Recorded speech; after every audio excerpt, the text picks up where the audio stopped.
And joining us now is Dr. V.K. Paul, who's the head of pediatrics at AIMS. Thank you for being with us. I mean, it's obviously a tragedy if a child dies of cancer. But I think what makes that tragedy even worse in India is when you look at the statistics of 80 to 90% of children with cancer being cured internationally. There's a difference between childhood cancer and adult cancer. And adult cancer, especially after it's metastasized, is very difficult to find a cure. But 80 to 90% of children abroad get cured. It's only 40% here in India. What's the real reason for that?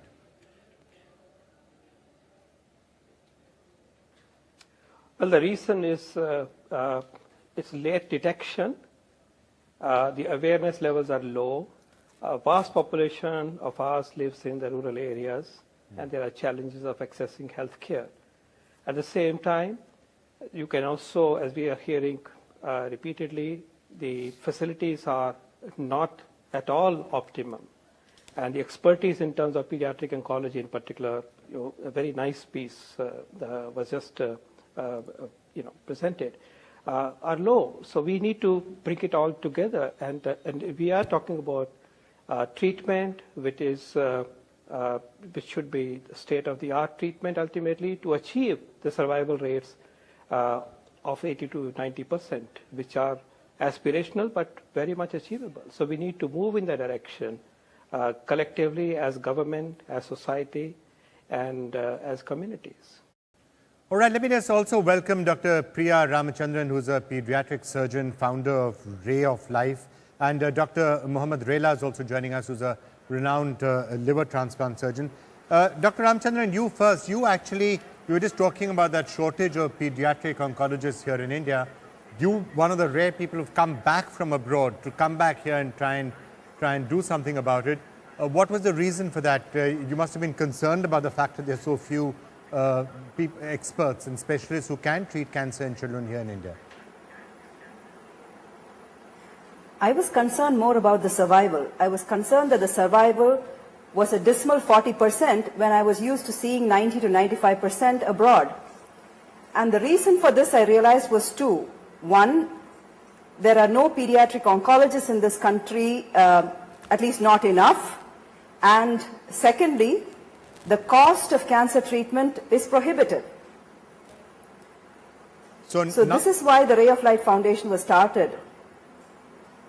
Okay, so two aspects here. Not enough doctors, you're saying, and secondly, the cost is so high that many people who otherwise would have been able to afford to treat children in like, say, the West, they can't afford to do it out here. Those are the two big reasons you're saying. That's right.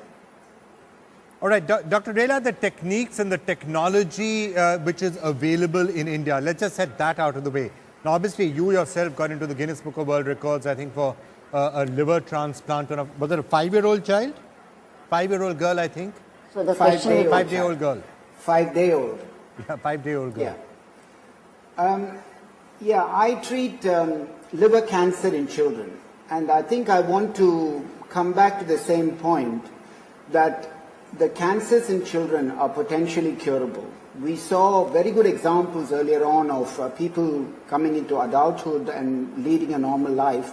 And we also saw not such good example of children who are really struggling with their cancer. I think the first point to make is, particularly with respect to the liver cancer, it is completely curable, and that cure is lifelong in more than 85% of the children. So that's the first point to make. The other that I want to say about this liver cancer is we saw a child who had to have an amputation done, and we saw a child who had one eye removed.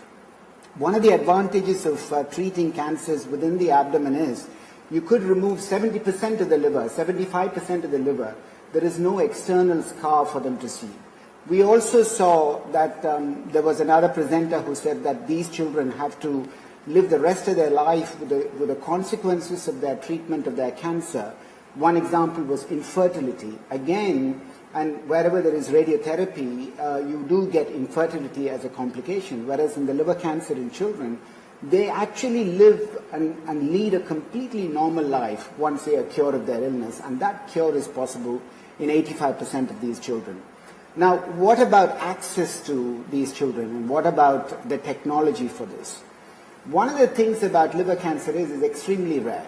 If you look at the incidence of liver cancer in children, it probably is only 1 in a million of population under 15 years of age. So Right. we're talking about probably around 200 to 300 children with liver cancer each year. Were you going to say something? Interrupt? Hello? Yeah, so we were just taking So note. there are only... Sorry, carry on. Finish what you were saying, please. Yeah, the point to make is when the incidence is low, there is a problem because not many specialists will see a large number of these children each year. So a specialist treating liver cancer or specialist treating liver diseases in children may only see 2-3 of them each year because it's distributed everywhere.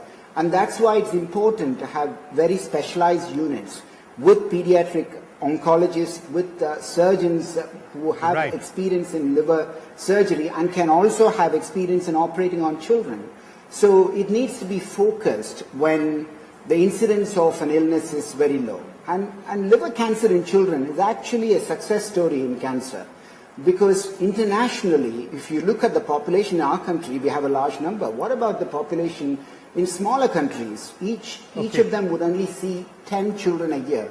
So they all joined up together, and there is a group called CIOPL group, which actually devised the treatment policy for these cancer. And with that, now we can achieve cure in the majority of these children. All right, sir. Well, thanks for that perspective, and we certainly hope the examples that all of you are setting are great. I want to just welcome Rajshri Birla now, who's the chairperson of the Aditya Birla Center for Community Initiatives and Rural Development.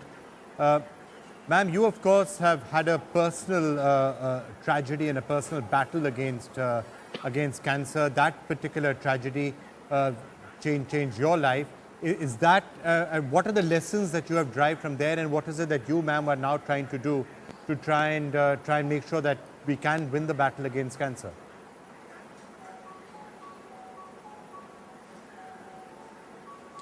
Yes, I think it is possible to a great extent. Can't hear. Ms. Birla, can Yes, you? this is possible to a great extent. Yeah. Is it on or not? Yeah. Carry on, ma'am. We can hear you. Yes. I had a very trying time when my husband got prostate cancer, and I can't hear what he's saying. Sorry. Ms. Birla, I tell you what, we'll just fix the audio in your ear, and So, we'll come back to you in a. Can you hear me now, or should we come back to you? I think please come back to me. Okay, we'll just fix the audio and we'll come back to you. In the meantime, Mr. Paul, if I can just get some thoughts from you. One of the big issues we were hearing about right now is not just the shortage of doctors that we were hearing, but also the cost of it.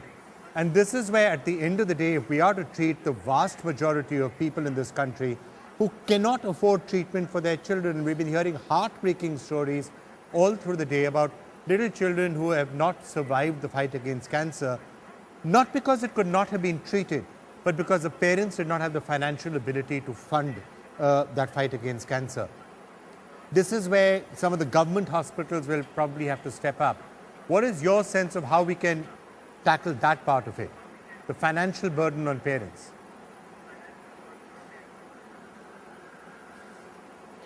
Vikram, it has to be tackled at two levels.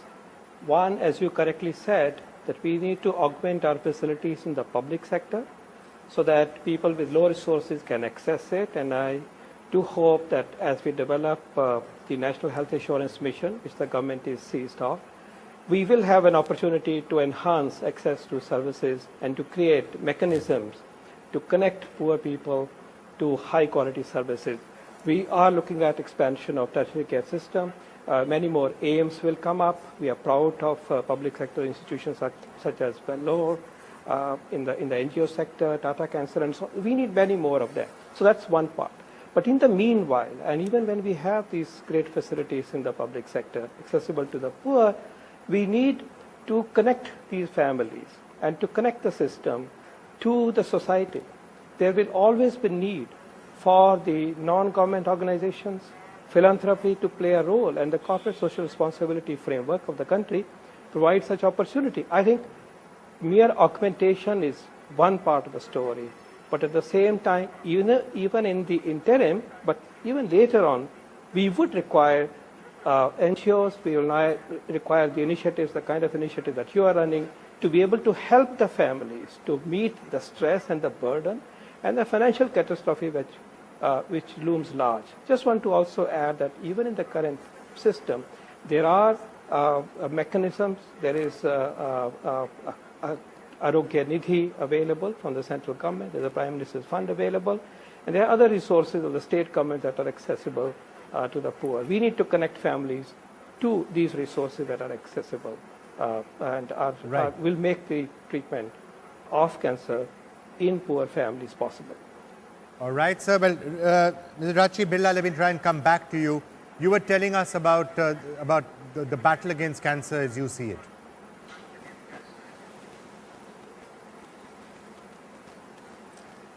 Yes. I think our country can do a lot if it's done in a concerted way. Recently, our country managed to eradicate polio, which was looked into since last 20 years. People were working on it. And there has to be a concerted effort, like the government, the private hospitals, and a big NGO like Rotary Club. It was very nicely planned, and here we see the results. So we can do a lot in our country. Just wanted to get your sense, ma'am, of how to tackle this particular issue of so many people simply cannot afford cancer treatment. So what is your thoughts of how not just the government but also the private sector and foundations can come and try and help people in being able to pay for treatment?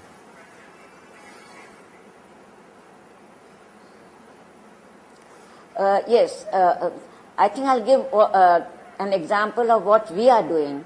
Like we built a cancer wing in a hospital in Pune, and we are going to prepare some mobile vans which would be fully equipped with scans and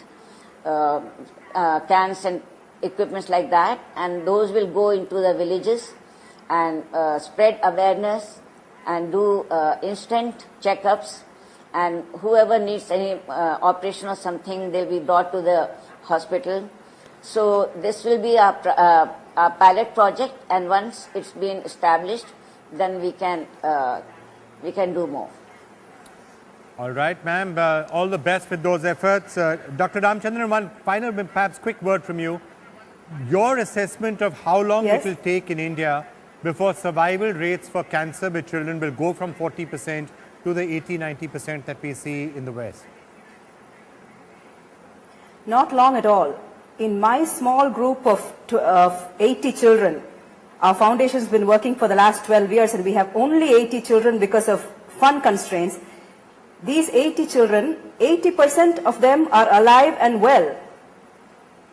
Okay. The oldest child, he's 22 years old now, he's holding down a job.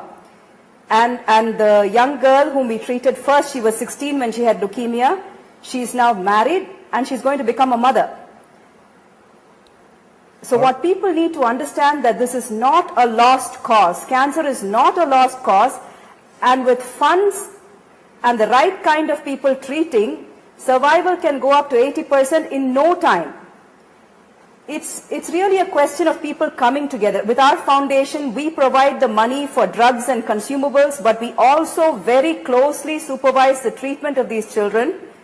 And it's our panel of pediatric oncologists who do it. We have a big advantage because we have a partner in this. It's the Child's Trust Hospital. They are a super specialty hospital who waive off the bed and lab charges for our cancer children. So we can get a child treated for over 3 years with just 5 lakhs, which is why we have been able to do 80 children. So if people come together like this, the survival can in no time become 80 to 90%. All right, Dr. Ramachandran, that's good to know. But of course, the overall question of people being able to afford it is I guess, still there. Thank you all so much for joining us, for shedding some some light on that, and we certainly hope that overall concern that we've also been having about only having 50 pediatric oncologists, that will get sorted out. Thank you all so much for having joined us with that perspective.